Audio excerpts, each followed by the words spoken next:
Hey, what's up, y'all, man? It's your boy, Josh Chosen One, man. We are in the great book of Jasher. We are in chapter 19. This should be a really short video. Sort of short video. Um, Now, we are at the point where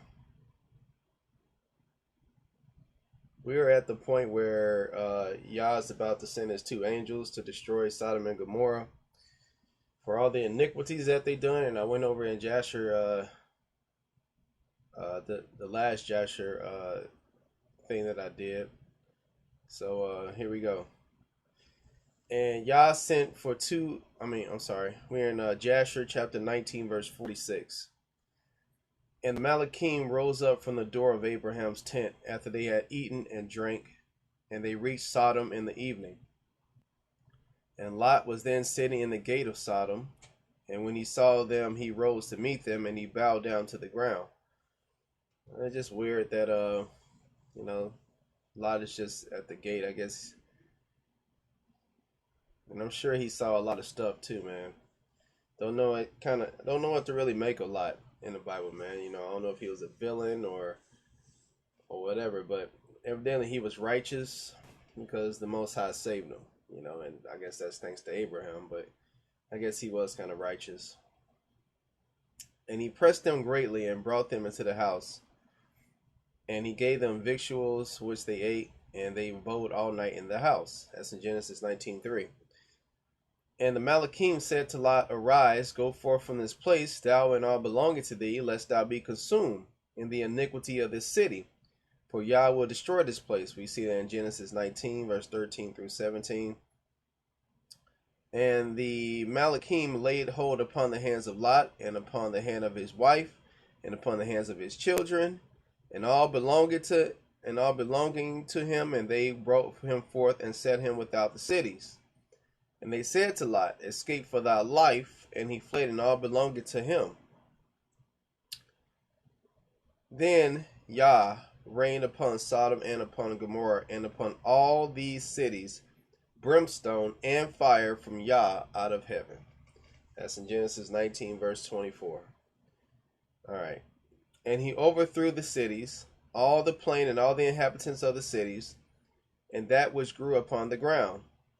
And Ado, the wife of Lot, looked back to see the destruction of the cities, for her compassion was moved on account of her daughters who remained in Sodom, for they did not go with her. And when she looked back, she became a pillar of salt, and it is yet in that place unto this day. All right, so there we have it. So now we know the reason why she had gone back, and why she looked back, because she was looking back for her daughters. You know what I'm saying? So Lot had more than one. Lot had one daughter who was stung by those bees, who died, and then let me think here. And then I guess he has some other daughters here who remained in there with their husbands, because remember, Lot had two virgin daughters, and and I guess they went with Lot, man. And when she looked back, she became a pillar of salt, and the oxen which stood in that place daily licked up the salt to the extremities of their feet, and in the morning it would spring forth afresh.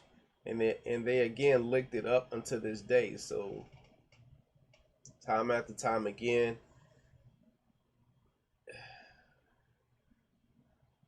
it was like they disintegrated, man. It was like they disintegrated, and the wind was like blowing up their ashes into heaps. You know what I'm saying? So they disintegrated. The heat was so intense. The weaponry that the Most High had said, fire and brimstone, whatever this is worse than napalm, and I think it's worse than thermonuclear weaponry. It turned into a pillar of salt. It was just that hot. And Lot and two of his daughters that remained with him fled and escaped to the cave of Adullam, and they remained there for some time. All right, so there it is. All right. And Abraham rose up early in the morning to see what he had been done to the cities of Sodom. And he looked, and behold, the smoke of the cities going up like the smoke of a furnace. And Lot and his two daughters remained in the cave, and they made their father drink wine. And they lay with him, for they said there was no man upon the earth that could raise up seed for them, for they thought that the whole earth was destroyed. So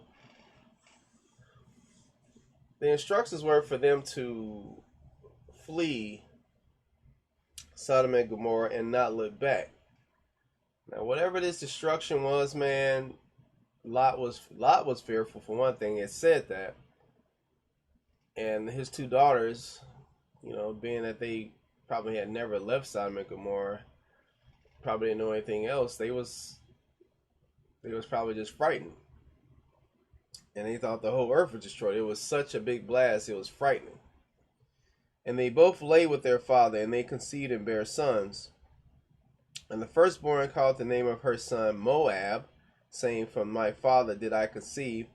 He is the father of the Moabites unto this day. And a lot of people, like I said, read it up. If you have incestuous relationships like that, there'll be complications. We like to think, most Israelites like to think of them as being, like Chinese people with the slanty eyes, the Down syndrome type features. But these are very intelligent people, and you got to remember that people with Down syndrome are very intelligent too. And why do you think that these Chinese and Japanese are so smart? Just got to think about that. And the younger also called her son Ben-Ami, which he is the father of the children of Ammon unto this day. We think those as Japanese. The dark skin. Remember, there were no Caucasoid or white, so-called white people on earth at this time. You know what I'm saying? Everybody was brown. It was from the dirt. Had different shades of brown. You know what I'm saying? All right. Verse 60. And after this, Lot and his two daughters went away from there, and he dwelt on the other side of the Jordan with his two daughters and their sons. And the sons of Lot grew up, and they went and took themselves wives from the land of Canaan, of course. And they begot children, and they were fruitful and multiplied. So now you see. So they are Shemitic, but they're not Israelites. They're not from the lineage of Abraham and Jacob, Isaac and Jacob. And you see who they started messing with. They started messing with more black people, Canaanites. And that's, they were dark-skinned people with these features of, their eyes were, should I say, slanted, slightly narrow. And those were the dark-skinned, when most people think of Chinese people, they think of these light-skinned people. But if you look at the dark-skinned Chinese people, you see, what I'm saying? You see what their origins are. You know what I'm saying? All right, man. This is your boy, Yah's Chosen One. Hope you enjoyed the video. Hope you continue to read each day and try to gain knowledge.